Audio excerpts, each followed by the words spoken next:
So you get this very thin, and whip it around, and be careful not to do it too high, otherwise you're going to burn the butter and ruin the sauce. Should have said that earlier. Okay, so I'm going to pour in a cup of milk, and that's a little bit more than a cup. I need some for my egg wash. Put the rest of that milk aside, and just stir it up. And I'm going to put the heat back on a low setting now, just because it was getting a little too hot, and I didn't want to add ice cold milk to a boiling hot mixture. Sometimes it could curdle the milk. But again, we're cooking with store-bought ingredients, and it's not as critical as if you were using fresh ingredients. But leave that on a low heat, and it's going to start to thicken up in a few moments as I check the potatoes once again. Okay, the potatoes are about ready. We'll let them continue to boil, and our sauce is thickening up.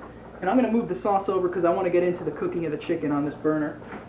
So let me get this oven front set on a warm setting, and I have to remember to keep checking back at this. Okay, the potatoes are cooking away. Need a nice big frying pan for the chicken. And got one right here.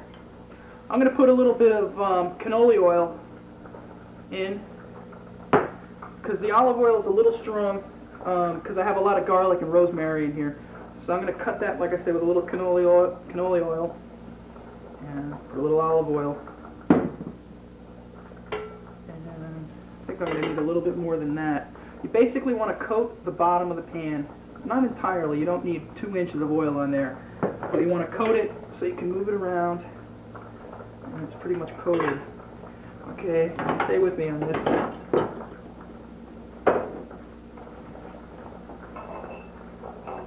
Okay, I got a flour, which will be the first dip. And then we're going to do an egg wash. I'm using 2 eggs. They happen to be the brown variety. I don't know if it's any better, but for some reason it installs a vision of freshness for me. Farm fresh. Okay. Whip this up to a nice consistency there. Okay. And I'm going to add a little milk. Cut that back a little bit. Not too much. You don't want to lose too much. If you don't want to cook with milk, you can use a little water to thin it out, but the milk seems to bind with the eggs a little bit better. Okay, I think that's about right. Put that aside. Okay. Getting back to the flour, it's basic house flour, white flour. I put some fresh ground pepper in there. For me, you can never get enough pepper. I love cooking with this stuff. I have some thyme and tarragon and a little parsley. I chopped up some parsley ahead of time for this. And that goes there. Okay. As soon as the oil's hot, we're going to start cooking the chicken. And you may want to know when you know the oil's hot enough. What I like to do is an old trick that I think everybody who likes to cook knows already. But if there's somebody out there who doesn't, here's a new one for you. It's not ready. Splash a little water. If it goes, you know it's all right. We're going to give it another minute. I'll turn the heat up a little bit higher for this portable unit here. It's not as effective as, you know, a regular burner system. While that's getting hot, I'm going to get the spinach warmed up a little bit again. It's almost there as far as being cooked. So we'll leave the spinach on a low heat. Give our sauce a stir. The sauce is thickening up nicely. And I think I can hear the water splattering in there that I already put in. Let's take our first chicken breast. We'll dredge it in this flour here, and you can see how nice the herbs and the flour stick to a moist piece of meat. We'll do breast number 2. Okay, get this out of the way. All right, listen to that oil go, huh? We're going to completely submerge the chicken in the egg batter. Turn it over once. Submerge. And once it's fully coated, kind of just wipe it down a touch just so you don't have too much eggy on there. Put it right in. Right in there. Same thing with piece of meat number 2. Okay. All right, chicken's coated. It's in the pan. It's cooking away. I'm gonna wash off the fingers here.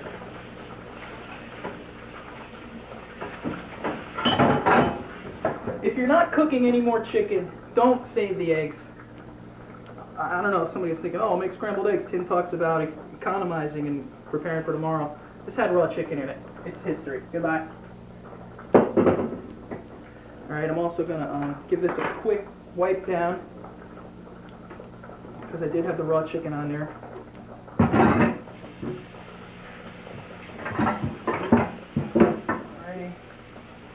As well as my knife that I'm working with.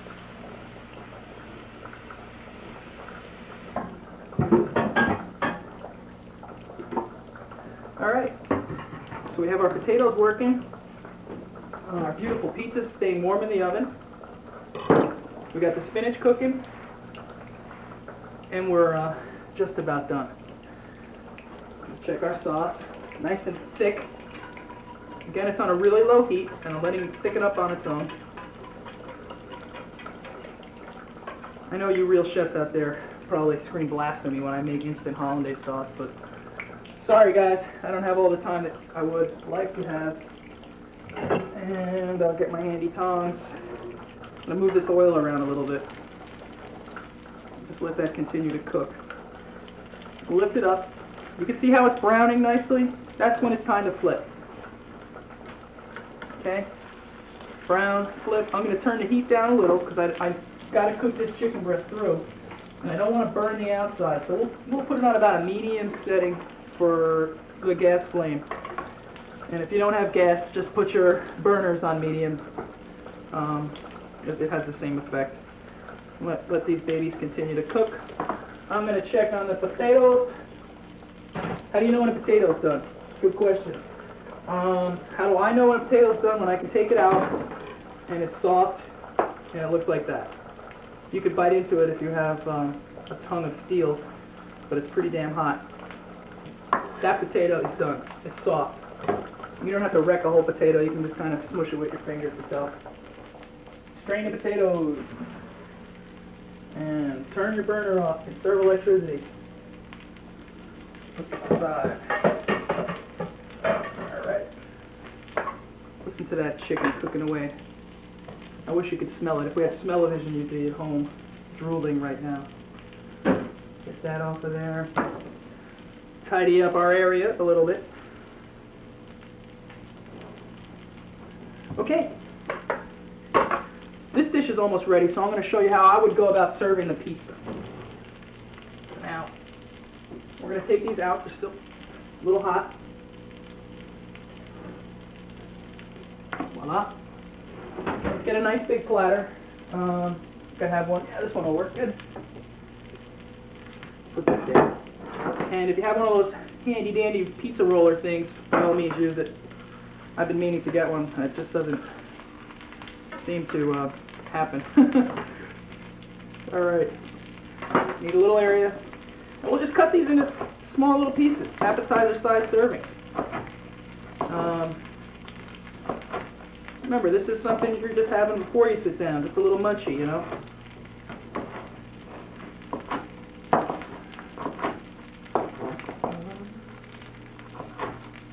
And I'll tell you, you're going to love it with the barbecue sauce. As offbeat as that might sound, it's excellent. I'm going to slide this right on there like that. And we got some fresh parsley, decorated up nice. Southwestern, so where would you be without lemons and limes? Or jalapeno peppers would be a nice garnish for something like this. You could even save these for your margaritas or your Coronas, whatever else you like. This is our first course. Serve it hot. Serve it with a cold beer or a margarita, or a nice big glass of iced tea. It's really nice. You don't need the alcohol. A lot of people, you are alcohol conscious, and That's another nice thing that complements your first course. We'll just put that aside for now. Let's check in on our chicken. Checking the chicken.